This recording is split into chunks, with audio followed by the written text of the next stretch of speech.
Olá, amigos do canal Em Família. Que privilégio termos a sua presença aqui mais uma vez para estudarmos a palavra de Deus. Com a graça dele, nós chegamos ao final desta semana de estudos, estudamos a lição 5 e hoje, sexta-feira, 2 de fevereiro, nós começamos a nossa recapitulação da lição. Antes de seguirmos para a nossa recapitulação, nós gostaríamos de convidá-lo a verificar a sua inscrição no canal. Você que já tem acompanhado, tem gostado do conteúdo do canal, tem acompanhado as lições através dos vídeos, se inscreva no canal. E você também pode curtir os vídeos conforme você for assistindo, for achando relevante, gostar do conteúdo, curta também, que ajuda demais aqui no nosso ministério.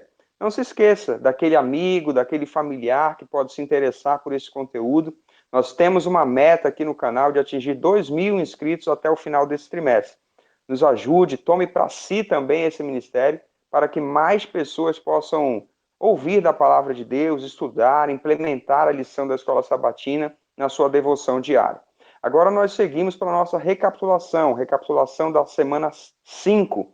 E essa lição trouxe o título Um Cântico ao Senhor em Terra Estranha.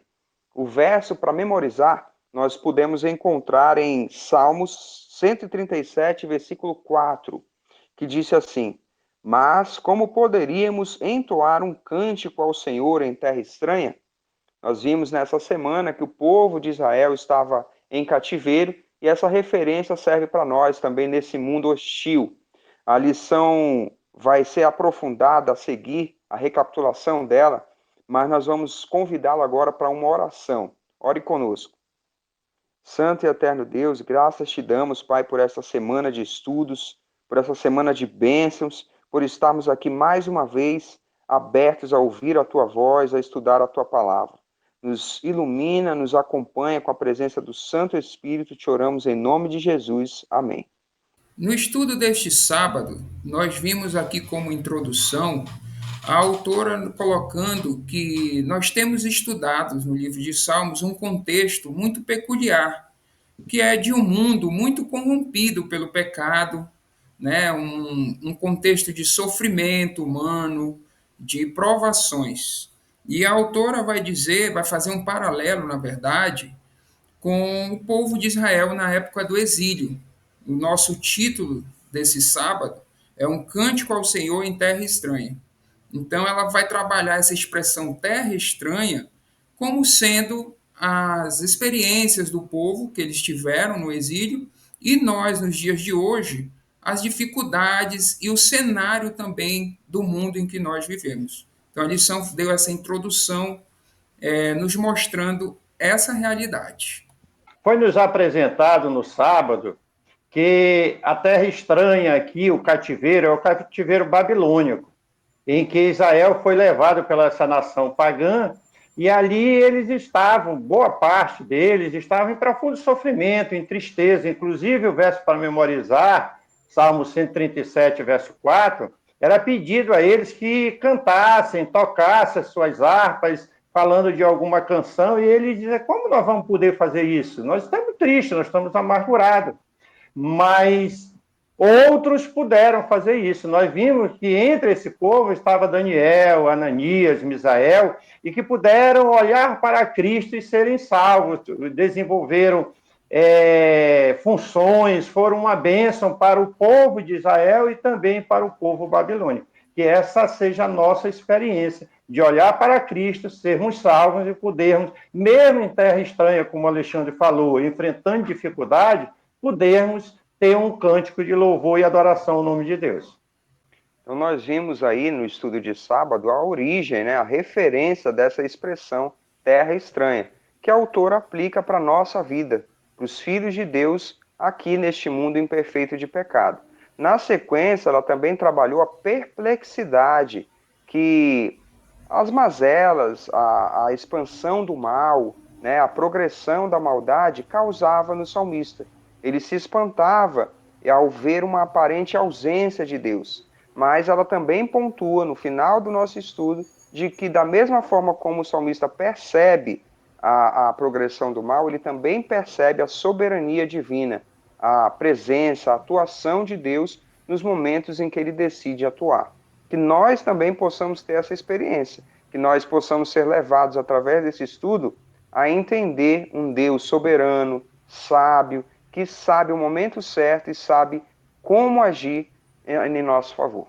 Nós tivemos a oportunidade de começar o nosso estudo havendo o salmista tentando compreender o que estava acontecendo dentro da sua realidade.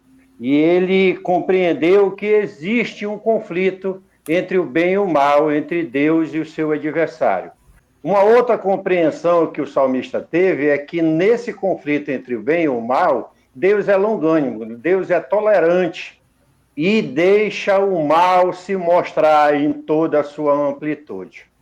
E um terceiro aspecto que o salmista também compreendeu é que Deus usa para combater o mal a sua sabedoria e o seu poder. Ele usa isso de maneira que possa levar todos a compreender que existe o mal e que tem a decisão para tomar ao lado dele, ao lado do bem. Seguindo nessa linha, né, outra preocupação do salmista que nós podemos identificar aqui, que nós identificamos, foi que ele se preocupava com o caráter de Deus, né? O que as outras nações poderiam falar de Deus. Inclusive, a própria destruição de Jerusalém, do templo, isso era a preocupação dele, porque dava espaço para que outras nações pagãs blasfemassem de Deus. Então, essa era uma preocupação dele. Inclusive, a herança de Deus, que é o seu povo, né? Que é o símbolo da aliança, também era uma preocupação do salmista. Quando o povo ia mal ou perdia uma guerra, ele tinha essa preocupação, que as outras nações poderiam falar desse Deus que eles falavam. Né?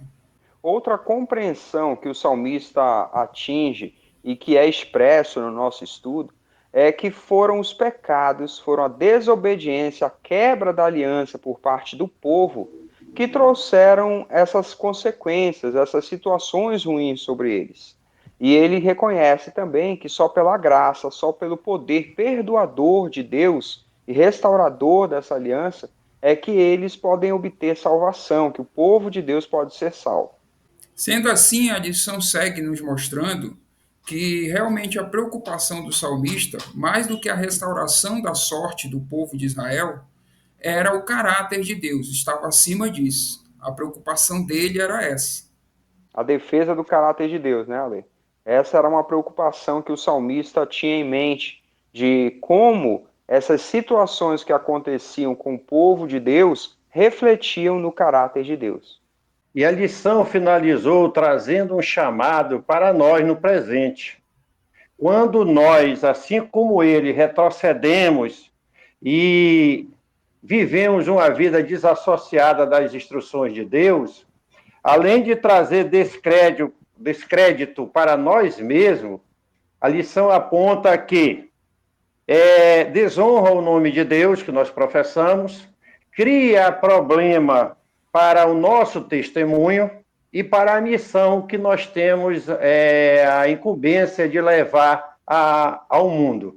Então, nós precisamos, a lição nos trouxe essa consciência de que precisamos viver de acordo com a vontade de Deus, porque isso nos beneficia e também traz honra ao nome de Deus.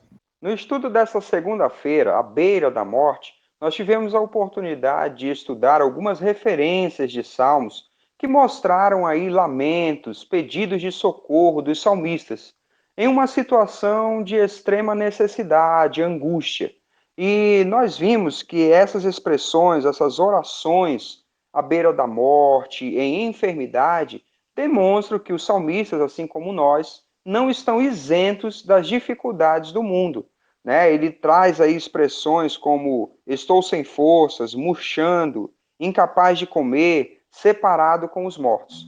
Todas essas expressões denotam a situação que o salmista se encontrava em um mundo caótico. Nós vimos também que muitos dos salmos que nós estamos estudando, eles presumem que o sofrimento humano é em decorrência da desobediência do povo.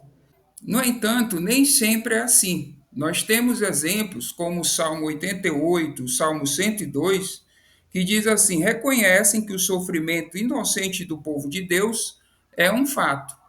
Apesar de isso ser uma realidade, é o que nós passamos aqui. Nós já estudamos que nós estamos inseridos no mundo deteriorado pelo pecado e estamos suscetíveis a esses sofrimentos.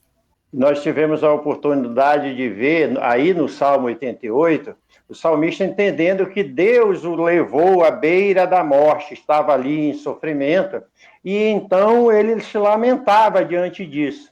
Mas o seu lamento não era uma expressão de desespero, era um ato de fé, porque ele conhecia que Deus que havia permitido aquela situação tinha poder de o tirá-lo dali. Então ele busca a Deus no sentido de receber essa graça que ele necessitava. Ainda falando no Salmo 88, o nosso estudo nos levou à compreensão que, apesar do salmista ter essa sensação de abandono, de ser atingido por Deus, ele se apega a esse Deus. Né? Ele reconhece a graça salvadora de Cristo.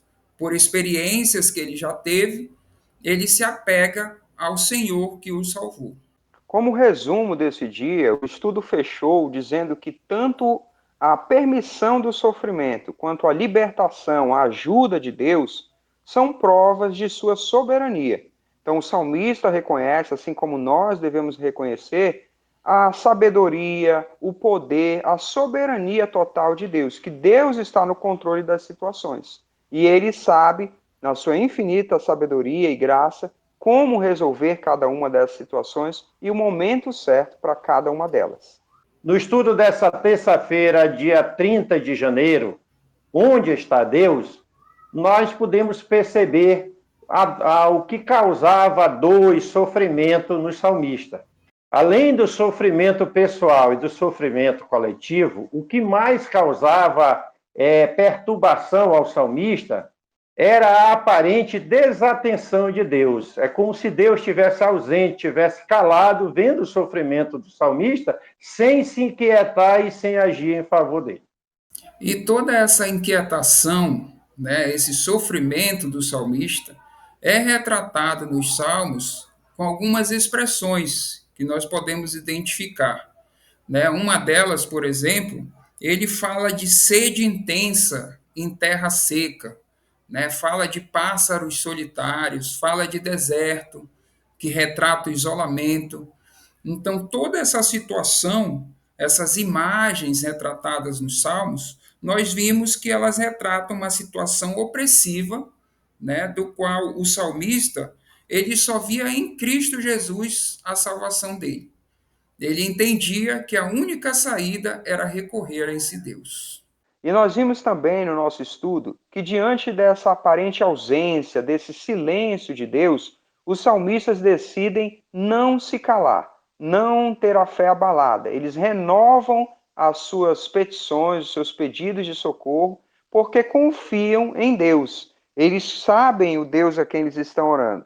E a lição diz assim: eles creem inabalavelmente na oração, pois ela é dirigida a um Deus vivo e abundante em graça. E essa é a nossa lição também. Muitas vezes, ao termos essas sensações, esses sentimentos, nós precisamos ter a nossa fé renovada e renovar nossas orações e a nossa confiança nesse Deus vivo. E é isso mesmo, Júnior. Podemos vê-los esperando em Deus, mas buscando confessar seus pecados, examinando-os, humildemente pedindo a Deus, esperando na graça de Deus. Ele sabe que o Senhor não permanecerá para sempre em silêncio. Eles tiveram o contato com Deus, buscaram a Deus em tempos bons e agora, no tempo de dificuldade, eles entendem que Deus vai agir e eles buscam a Deus com todo o coração. O estudo desta quarta-feira trabalhou, através da leitura do Salmo 77, um sentimento de angústia e de aparente abandono pela parte de Deus que o salmista estava enfrentando. E nós vimos na leitura deste salmo que ele descreve aqui uma sensação dolorosa, de tristeza, de abandono, e faz queixas, né? E que lembrar de Deus parece piorar esse sentimento, lhe angustia ainda mais. Ele lembra do passado, lembra de como Deus agia na sua vida, e agora, diante desse aparente abandono, ele se angustia.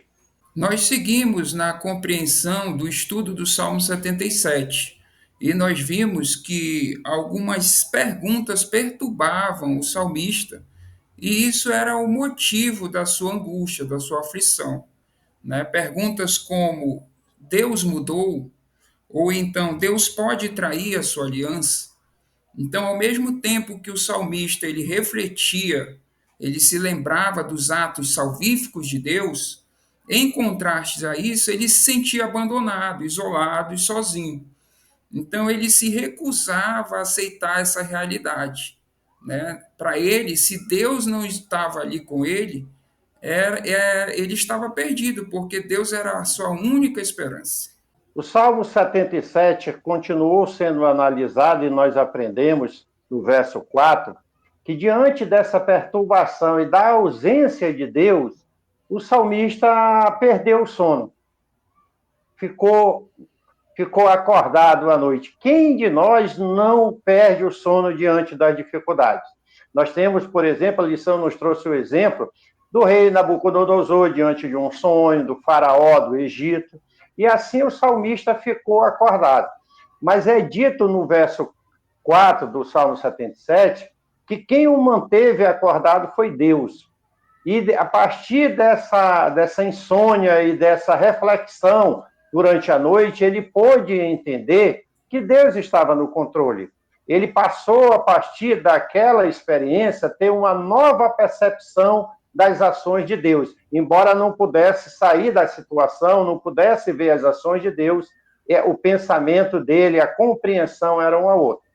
Isso mesmo. E por que o salmista adquiriu essa nova compreensão?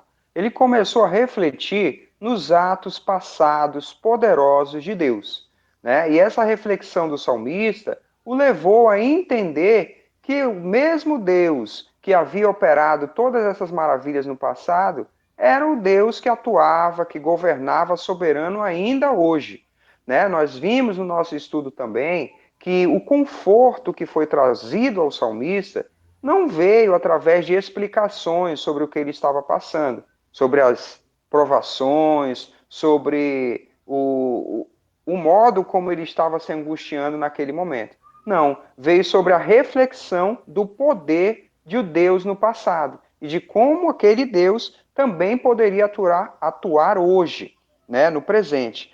A lição terminou com uma citação bem interessante que diz assim: o salmista é encorajado a esperar no Senhor com fé, sabendo que Ele é o mesmo Deus que realizou milagres no passado para Israel. Que essa possa ser a nossa certeza também. O mesmo Deus que atuou no passado de maneira maravilhosa em nossas vidas está presente hoje, desejoso de nos ajudar, de nos conceder a salvação. O estudo dessa quinta-feira nos apresentou a realidade em que os salmistas, muitos, se encontravam diante das dificuldades, diante das suas provações. E a lição apresentou aqui vários salmos que demonstram isso: o Salmo 37, o Salmo 49, 94, salmos que mostram essa inquietude. Se, pelo lado, os salmistas estavam passando por dificuldades, eles olhavam ao seu redor e viam os ímpios prosperando. E isso os afligia, isso trazia mais consternação a eles, mais sofrimento. Um outro aspecto era que esses ímpios que prosperavam, muitas vezes eles estavam oprimindo o povo de Deus, e parecia que Deus estava distante. E a autora da lição trouxe uma pergunta que foi respondida através do estudo: por que não desistir e abraçar o mal como outros fizeram? No estudo nós descobrimos por que não fazer isso. Dando seguimento ao nosso estudo, nós nos aprofundamos no Salmo 73 e vimos que o salmista ele estava focado apenas na realidade dele, na iniquidade do mundo, no pecado do mundo. E isso ia minando a sua fé. Isso era ruim para a sua fé. A lição disse mais que o argumento que ele usava para a inutilidade da fé dele era focada nessa realidade. Ele não conseguia enxergar além. Isso mesmo, Ale. E o salmista, no salmo que nós estamos estudando, foi levado ao santuário e pôde perceber, né? Pôde refletir sobre o final dos ímpios. A lição vai considerar que o hoje, o momento presente, a situação que nós vivemos, é apenas um pedaço desse mosaico, do cenário todo. Né? Nós devemos considerar o fim, quando os ímpios serão julgados, quando todos serão levados diante do juízo de Deus. E isso deve nos confortar, como devia confortar o salmista. Ele estava inquieto com essa aparente injustiça, prosperidade dos ímpios, mas ele devia considerar o quadro todo e o final dos tempos. E foi exatamente isso que aconteceu com o salmista, Júnior. Ele diante daquela realidade, Deus o guiou e ele pôde olhar para o santuário. Ele disse, até que eu entrei no santuário. Quando ele entra no santuário, ele tem uma compreensão maior, porque ali no santuário estava Deus, estava o Salvador Jesus Cristo, e o plano da redenção estava sendo executado.